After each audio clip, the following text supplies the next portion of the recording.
Bonjour, je voudrais vous parler aujourd'hui de Je valide et de la base des items, comment créer un item, comment créer une section, un domaine, etc. de façon à revoir les anciennetés et les nouveautés. Donc vous allez dans l'espace professeur, dans l'onglet Item, et vous avez l'interface qui permet de gérer les items. La barre de gauche contient la liste des sections. Vous pouvez ajouter une section en cliquant sur Ajouter. C'est aussi la barre qui contient les domaines. Pour faire un domaine, vous faites une section vide, vous cliquez sur l'engrenage et vous faites domaine.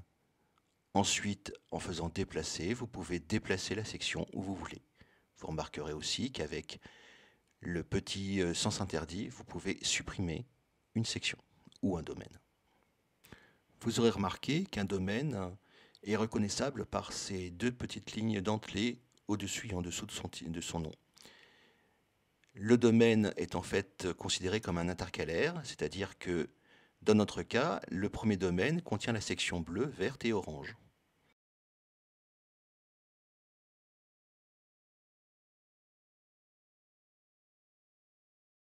Vous pouvez évidemment renommer un domaine ou renommer une section, mais dans le cas d'une section, vous avez deux ronds à côté du champ permettant de modifier le nom, qui permettent de modifier la couleur et de mettre un icône représentant la section.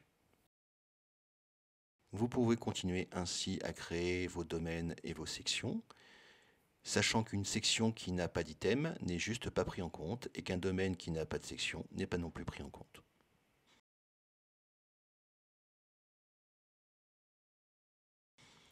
Pour créer un item, il suffit de taper sur le cadre avec le plus.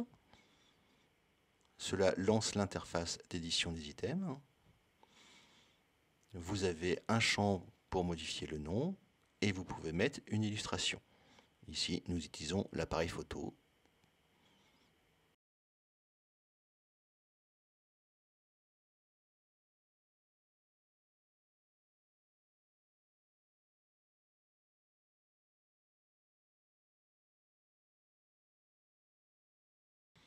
Le bouton engrenage permet de spécifier si votre item sera visible dans le PDF administratif, dans le PDF pour les parents, dans le PDF par item, s'il sera visible dans l'interface de l'élève, sinon il ne sera visible que dans l'interface des professeurs, si l'item sera comptabilisé dans la progression, c'est-à-dire dans l'avancement du dragon, et enfin, s'il sera compris dans la synthèse de fin de cycle si vous êtes en maternelle et que vous utilisez Je valide sur 3 années.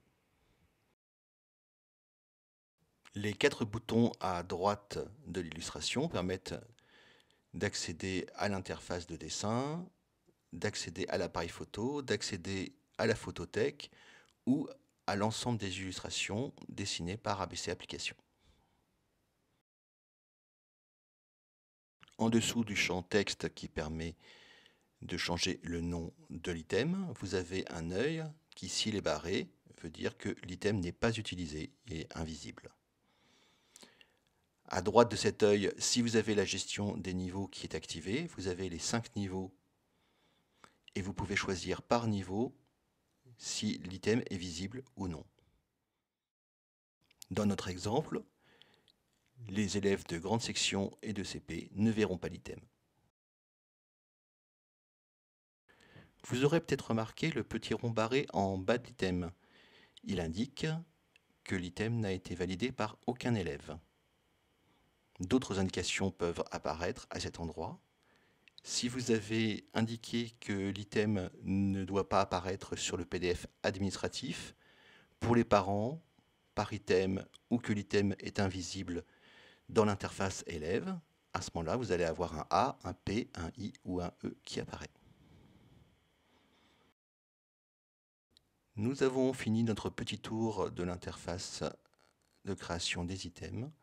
Si vous avez des questions, n'hésitez pas, comme d'habitude, à me contacter. Au revoir.